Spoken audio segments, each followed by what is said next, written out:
देशाचे लोकप्रिय पंतप्रधान आदरणीय नरेंद्र मोदी यांनी जो जगाला संदेश दिला होता आणि वचन दिलं होतं की मी कुठल्याही परिस्थितीत राम लल्लाची प्रतिष्ठापना करेल आणि 22 जानेवारी रोजी त्यांच्या हस्ते राम मंदिराचं उद्घाटन होणार आहे।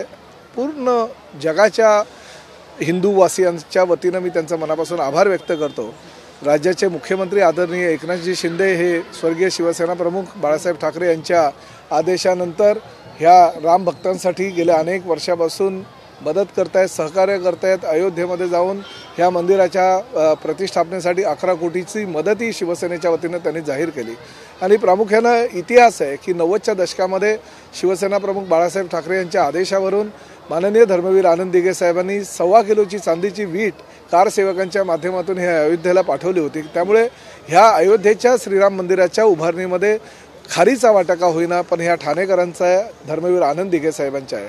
आणि त्यांच्या पावलावर पाऊल ठेवून आम्ही आज ह्या कासारवडवले येथे राम मंदिराच्या ह्या तलावाजवळ एका महाआरतीचं राज्यातील पहिली महाआरती आयोजन केलं होतं। आणि ते फक्त ह्या एका दिवशी थांबलो नाही, आम्ही 20 तारखेला महाआरती आहे मासुंदा तलावामध्ये, 21 तारखेला उपवन तलावामध्ये आणि 22 तारखेला भाईंदरला सकाळी आणि संध्याकाळी नवघरच्या मैदानावर हे महाआरतीचं स्वरूप आम्ही पूर्ण ठाणे आणि भाईंदर शहरामध्ये वेगळ्या प्रकारचं निर्माण केलेलं आहे। जबलपूरवरून खास 11 ब्राह्मण आलेले आहेत, राज्यातील इतर ठिकाणावरून ही ब्राह्मण आलेले आणि शंखानादाच्या सुरामध्ये आणि शरयू तीरावर ज्या पद्धतीनं वाराणसीला ही महाआरती केली जाते त्या पद्धतीचे महाआरतीचं आयोजन ह्या ठिकाणी केलेलं आहे।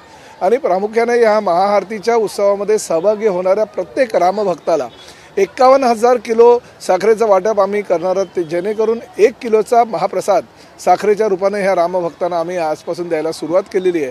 आणि मला असं वाटतं की राज्यातलं आनंदमय वातावरण आहे। मुख्यमंत्री एकनाथ शिंदे यांच्या नेतृत्वाखाली अतिशय चांगलं काम हे सरकार आमचं करतं आहे आणि अशा परिस्थितीमध्ये राममय झालेल्या वातावरणामध्ये ठाणे शहराचा, भाईंदर शहराचा सहभाग असावा ह्या हेतूनं ह्या परिसरामध्ये आम्ही ह्या महाआरतीचं आयोजन केलेलं आहे। कारसेवकाचं मोठं योगदान मात्र अजूनही देखील काही कारसेवक आहेत, अनेक कारसेवकांना तिकडं आमंत्रण दिलं नाही गेलं, त्यामुळे त्यांनी नाराजी देखील व्यक्त नाही। त्याबद्दल पूर्ण राम मंदिर ट्रस्टनी कुणाला आमंत्रण दिले ह्याची मला कल्पना नाही, परंतु ह्या 22 जानेवारीला बहुतांश ज्या लोकांचं योगदान ह्या राम मंदिराच्या उभारणीमध्ये आहे त्यांना बोलवलं आहे। आणि काही लोकांना, कारण गर्दी 22 तारखेला फार मोठ्या प्रमाणात होणार आहे, त्यामुळे काही लोकांना 22 तारखेनंतरसुद्धा या राम मंदिराच्या दर्शनासाठी त्या ठिकाणी अयोध्येला बोलवणार आहेत असं मला कळलं आहे। त्यामुळे आज जरी ते बोलवलं नसेल तरी भविष्यामध्ये त्यांना निश्चितपणे बोलवून मान सन्मान कारसेवकांना दिला जाईल असं मला वाटतंय। खास सुट्टी देण्यात आलेली आहे। अधिवेशनाच्या दरम्यान नागपूर येथे मी माननीय मुख्यमंत्री श्री एकनाथजी शिंदे, उपमुख्यमंत्री श्री देवेंद्रजी फडणवीस आणि अजित पवार यांना एक पत्र दिलं होतं आणि त्या पत्राच्या अनुषंगानं सुप्रीम कोर्टाने जे डायरेक्टिव्ज पूर्ण राज्य सरकारला दिलेले आहेत की वर्षातून एवढ्या सुट्ट्या देणं गरजेचं आहे आणि त्यानुसार राज्य सरकार सुट्टी देत असतं।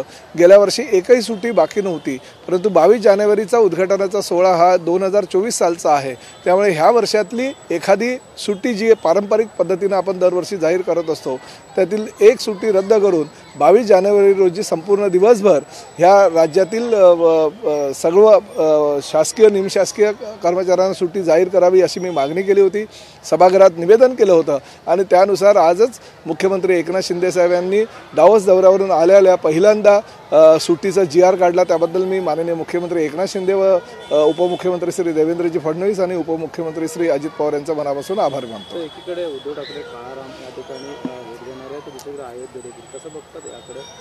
नाही आता बघा, राम मंदिर आहे, जे रामभक्त असतील ते राम लल्लाचं दर्शन घ्यायला हव्या त्या ठिकाणी जात असतील।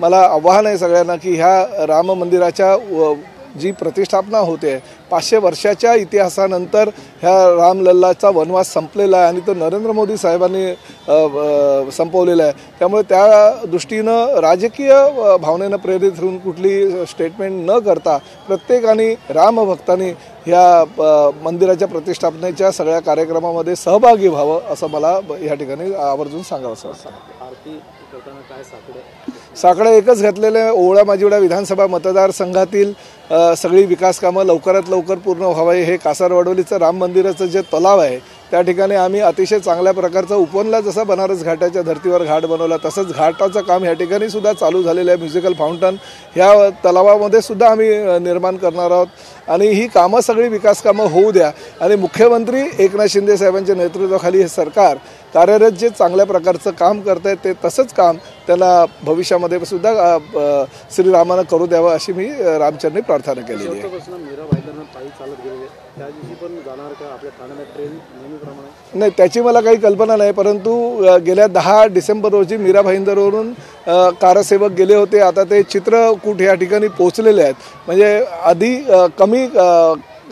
अतिशय कमी वेळेत त्यांनी हे जवळजवळ 1600 किलोमीटरपेक्षा जास्त अंतर पार केलेलं आहे. आता फक्त 200 किलोमीटरचं अंतर त्यांचं बाकी आहे आणि 26 जानेवारीला ते तिकडे अयोध्येमध्ये पोहोचून दर्शन घेणार आहे.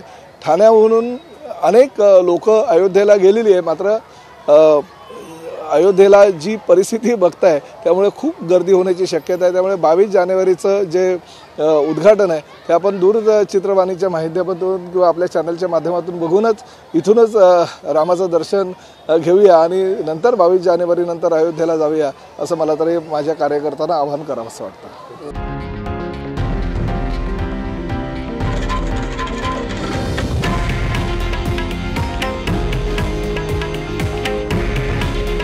हे आहे देशातील नंबर 1 न्यूज नेटवर्क आणि आपण पाहत आहात TV9 मराठी.